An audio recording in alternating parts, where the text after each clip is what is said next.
शुरुआत सुरेंद्र जी आपसे हम करेंगे। भारत जोड़ो यात्रा। अब भारत जोड़ने की जब जिक्र होता है तो हमें सरदार पटेल साहब याद आते हैं, जिन्होंने तमाम अलग अलग रियासतों को इकट्ठा किया, भारत को जोड़ा। क्या वजह है कि आप लोगों ने इसे नाम भारत जोड़ो दिया है? अब इसको लेकर कई तरह से आकलन है, तो सबसे पहले तो आप इसको डिफाइन कर दीजिए कि इसका मतलब क्या है। इसका मतलब सांप्रदायिक ताकतों से अलग करना, अर्थव्यवस्था के खिलाफ जो दिक्कत है उसको जोड़ना, भारत आपको लग रहा है बिखर रहा है, भारतीयता बिखर रही है।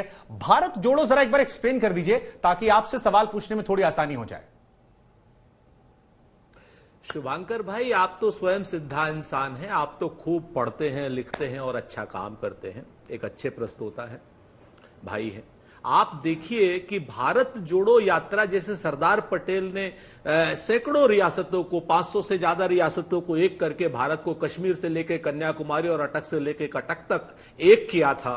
उसी में इंदिरा जी ने फिर सिक्किम को मिलाया था, उसी में फिर गोवा को विलय कराया था। उसी हिसाब से आज भारतीयता खतरे में है। आज सांप्रदायिकता के जो विष सत्ताधारी दल और उनके सहयोगी लोगों ने डाल रखा है पूरे देश में, उसकी वजह से पूरी की पूरी भारतीयता कहीं ना कहीं खतरे में है। तो आज हम कह रहे हैं कि सांप्रदायिकता के विरोध में भारत जोड़ो।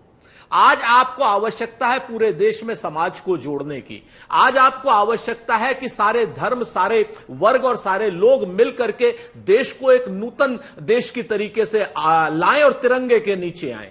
आज की डेट में आवश्यकता है आपको कहीं ना कहीं ना फालू खान का कहीं पर कत्ल हो, ना कन्हैया लाल का कहीं पर कत्ल हो, और ना ही गुलाब वो जो आपके ज्ञानचंद आहूजा जैसे लोग हैं वो जो कहते हैं कि साहब हमने तो 5 मार दिए थे और आप हम उन लोगों को भी बचाएंगे। जिस तरीके से भारतीय जनता पार्टी राजस्थान में सशस्त्र विद्रोह की बात कर रही है और भारतीय जनता पार्टी के नेता कश्मीर से लेकर कन्याकुमारी तक आतंकी गतिविधियों में, कोई वैश्यालय चलाने में, कोई जिलेटिन की रॉड रखने में पाया जा रहा है और कोई गाली देने में पाया जा रहा है। और इस तरीके के लोगों को जिस देश से हटाए जाने की आवश्यकता है, इस विचारधारा को कहीं ना कहीं कमजोर किए जाने की आवश्यकता है।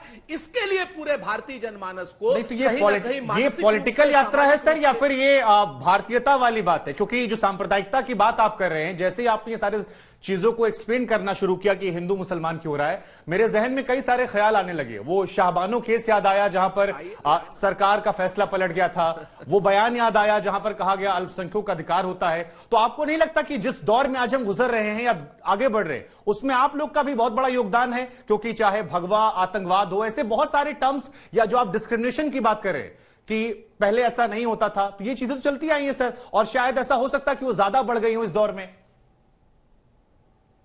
बिल्कुल आपने सही कहा शुभांकर भाई, मैं आपका प्रतिरोध नहीं करूंगा। निश्चित तौर पर इतिहास की जो गलतियां हुई हैं या इतिहास में जो कमियां हुई हैं, जो लोग शासन सत्ता में रहते हैं उनसे कुछ कमियां भी होती। उन कमियों के पीछे ये कहां तक आवश्यक है कि वर्तमान की कमियों को छुपाया जाए? पुरानी कमियों को शिखंडी बना करके जो लोग भी उसके पीछे छुपते हैं वो कायर हैं, वो लोग कहीं ना कहीं कौरव हैं, वो लोग कहीं ना कहीं दुर्योधन के साथी हैं। तो हम ये चाहते हैं कि आप शिखंडी के पीछे मत छुपिए, आप सामने आइए। अगर कोई गलती की है आपने, उसको स्वीकार कीजिए। हम स्वीकार करते हैं, हम शाहबानो प्रकरण में भी स्वीकार करते हैं। बिल्कुल सही बात है। तो मैं शहजाद के पास जाने से पहले ये मैं समझ लूं कि जो ये भगवा आतंकवाद शब्द का निर्यात है, ये सब गलतियां थी, आप मान रहे हैं? नहीं कहना चाहिए था? नहीं, भगवा, देखिए मैं फिर से कहता हूं, भगवा आतंकवाद बिल्कुल कांग्रेस ने नहीं कहा। मैं आप इस चीज को लेकर के आप सर, उस दौर के गृह मंत्री का स्टेटमेंट था, तरीके से आप सुन हिंदू टेरर। मैं सुन रहा हूं सर, आप नाराज मत हुई सर, आप नाराज मत हुई। आज आपको बहुत समय दूंगा मैं, आज आपकी सारी शिकायत दूर कर दूंगा मैं। इस चर्चा में सबसे ज्यादा सवाल आपसे पूछूंगा, सबसे ज्यादा वक्त मैं आपको दूंगा। मुझे अपने छोटे भाई से कभी शिकायत हो ही नहीं सकती। हम छोटे भाई को और अपने शुभांकर जी को, जो भारत के नहीं दुनिया के विख्यात प्रस्तोता हैं, हम चाहते हैं कि वो सवाल भी पूछे और हम चाहते हैं वो देश को बनाने में अपना योगदान भी करें जी। तो हम तो चाहते हैं आपसे कि आप बिल्कुल पूरी तरीके से साथ आएं और लोगों के साथ जुड़े, भारतीयता को बात करें। हम बात कर रहे हैं, चाहे वो इमरजेंसी में हो हमने माफी मांगी, चाहे वो दंगे हो सिखों के उसमें हमने माफी मांगी। हम ऐसे लोग नहीं है कि अगर गलती हो गई है हमारे शासनकाल में, अगर कोई शासनकाल में गलती हुई है तो उसके लिए हम खेद न व्यक्त करें। रही बात आप आतंकवाद का कोई धर्म नहीं होता, मिसकोट किया हुआ है, बहुत स्पष्ट कहते हैं। अच्छी बात, अगर आप कह रहे हैं कि मिसकोट किया है और आप अपनी इतिहास से गलतियों की माफी मांग रहे हैं, अच्छी बात है। साथ पूनावाला, देखिए सुरेंद्र जी ने एक बड़ी बात कही कि इतिहास की कमियों या इतिहास की गलतियों की आड़ में आप मौजूदा दौर की चीजों को नहीं छिपा सकते हैं। तो क्या वाकई में आप लोगों ने देश को इतना बर्बाद कर दिया है जाति धर्म के नाम पर, सांप्रदायिक माहौल के नाम पर, कि वापस 1947 के बाद भारत जोड़ो यात्रा की नौबत आ गई है? क्या वाकई में अर्थव्यवस्था इतनी चौपट हो गई है, सांप्रदायिक तनाव इतना ज्यादा बढ़ गया है? क्या आप लोगों ने पिछले 8 सालों में यही किया है जो कांग्रेस को भारत जोड़ो यात्रा निकालनी पड़ रही है? शुभांकर जी, सबसे पहले तो मैं अपने भाई से कहूंगा कि भारत जोड़ो से पहले गुलाम नबी आजाद को जोड़ो, शशि थरूर को जोड़ो, मनीष तिवारी को जोड़ो और आनंद शर्मा को जोड़ो। और अगर ये नहीं जुड़ पा रहे हैं तो कम से कम परिवार को छोड़ो, और अगर परिवार नहीं छूट पा रहा है तो कम से कम तुष्टीकरण छोड़ो, भ्रष्टाचार छोड़ो, और विदेशी गुलामी की निशानियां, जैसे हमने जॉर्ज के क्रॉस को छोड़ा है वैसे विदेशी गुलामी की निशानियां आपके पार्टी पर भी आसीन है, उसको छोड़ो। और कम से कम मुझे ये बताओ कि आज देखिए शुभंकर जी, आप तो युवा हैं, 2014 से पहले जो राजनीति होती थी उसके केंद्र बिंदु में एक लामबंदी जब होती थी तो ये कहते थे सेव सेकुलरिज्म, तथाकथित सांप्रदायिक ताकतों के विरोध में सब लामबंद हो जाओ, गोलबंदी कर लो। ये इनका 2014 का प्री 2014 का ये इनका स्लोगन था। पोस्ट 2014 इनका नया स्लोगन हो चुका है, और खासकर अब लामबंदी होती है सेव सेकुलरिज्म के लिए नहीं, सेव करप्शन के लिए। मतलब सारे भ्रष्टाचारी एक हो जाओ और जब भ्रष्टाचार पर हो कार्रवाई तो उसके खिलाफ आप चिल्लाओ और बोलो कि ये कार्रवाई गलत है, हम तो भ्रष्टाचारियों को बचाएंगे। देखिए इतनी अजब बात है कि ये एक आईएनसी, आई नीड करप्शन, ये भी भ्रष्टाचार में लिप्त है नेशनल हेराल्ड के। फिर दूसरी है टीएमसी, टू मच करप्शन, वो पार्था के भ्रष्टाचार में लिप्त है। फिर है एनसीपी, नेचुरली करप्ट पार्टी, वो तो आपको पता ही है 2 मंत्री उनके जेल में है। फिर चौथी है आम आदमी पार्टी, और अधिक पाप, उनके भी 2-3 लोग अब जेल में, एक तो जेल में, 2-3 पर गंभीर आरोप लगे हैं। उसके बाद है TRS, too much ridden by scams, उनका तो करप्शन दिल्ली तक आ चुका है।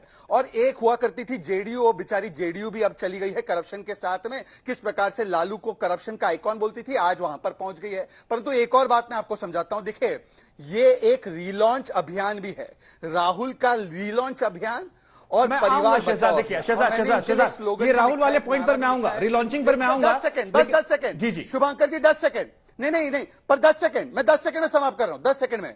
देखिए कल से 7 तारीख से शुरू हो रहा है, तो सुरेंद्र जी एक पुराने कांग्रेसी से ही सही आप अपना नारा ये लगाना, 1 अनार 100 बीमार, ना कोई विचारधारा, भ्रष्टाचार का है भाईचारा, जैसे ही भ्रष्टाचार पर हो वार सब एक हो जाए और दिखाए प्यार, पर देखी जैसी कुर्सी, और प्रधानमंत्री की कुर्सी ने एलओपी की कुर्सी, देखी जैसी कुर्सी तो कर रहे हैं एक दूसरे के साथ काट और मार। अब इनके बीच में मैं हूं ना चालू है, मैं हूं ना, नीतीश बोलते हैं मैं हूं ना, ममता दीदी बोलती है मैं हूं ना, टीआरएस बोलती है मैं हूं ना, केजरीवाल बोलते हैं मैं हूं ना, अब राहुल अकेले हो गए तो उन्होंने बोला मैं हूं ना। आपकी तुकबंदी जनता सुनती रहती है। सुरेंद्र जी खुद मुस्कुरा रहे थे आपकी तुकबंदी जबकि आप उन पर कटाक्ष कर रहे थे, लेकिन एक सवाल, सीरियस सवाल जो लोगों के मन में आता है वो यह आता है, और विपक्ष के नेता ये सवाल भी उठाते हैं कि आप लोग भ्रष्टाचार की बात करते हैं अलग अलग पार्टियों को लेकर, लेकिन आपके नेताओं पर जब जांच ही नहीं होती है तो भ्रष्टाचार कैसे निकलेगा? 7-8 साल में कोई बड़े नेता के यहां, आपके यहां पर ना ईडी ने छापा मारा, ना सीबीआई ने मारा। तो अगर बड़े नेताओं के यहां छापेमारी नहीं हो रही है,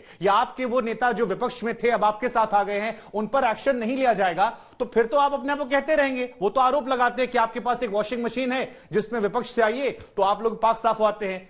तो भ्रष्टाचार की लड़ाई, क्या इसमें 2 पैमाना है? शुभांकर जी, मैं इसका स्पष्ट और सटीक जवाब देता हूं। एक तो ये बिल्कुल पूर्ण तरह गलत बात है कि हमारे नेताओं पर कार्रवाई नहीं होती है, चाहे सूरत के वरिष्ठ भारतीय जनता पार्टी के नेता हो, चाहे वो इनकम टैक्स रेट येदियुरप्पा के बेटे के मित्र के ऊपर हो, चाहे वो, मेरे पास और भी उदाहरण है कि किस प्रकार से गुजरात के ही और नेताओं के ऊपर ईडी और आईटी की रेड बार बार हुई है। परंतु सवाल वो नहीं है। मैं कहता हूं कि चलिए कोर्ट के आदेश पर जाइए, इनके ऊपर जो भी कार्रवाई सोनिया गांधी, राहुल गांधी पर हो रही है कोर्ट के आदेश के ऊपर हो रही है। इन्होंने income tax assessment contempt order को भी चैलेंज किया, कोई राहत नहीं मिली। इन्होंने इस ट्रायल कोर्ट के ऑर्डर को भी चैलेंज किया, कोई राहत नहीं मिली। जो एसएससी स्कैम बंगाल में पकड़ा गया, वो सीबीआई की जांच हाई कोर्ट ने वहां पर उसके लिए निर्देश दिए हैं। जो लालू प्रसाद जेल में है, उनको तो 5 बार कन्विक्ट किया है कोर्ट ऑफ लॉ ने। जो सत्येंद्र जैन आज जेल में है, उनके खिलाफ तो कोर्ट ने आदेश 2-2, 3-3 बार दिया है, फिर भी कट्टर ईमानदार कहता है। कांग्रेस का चरित्र देखिए, जब सत्येंद्र जैन पर कार्रवाई होती है या सिसोदिया पर होती है तो कहते हैं बहुत अच्छा, और जब उन पर खुद पर कार्रवाई होती है तो बोलते बहुत बुरा। तो ये दूसरों पर हो तो बहुत अच्छा, ये चमत्कार, और हम पर हो तो गुनेगार, ये स्टैंडर्ड नहीं चल सकता।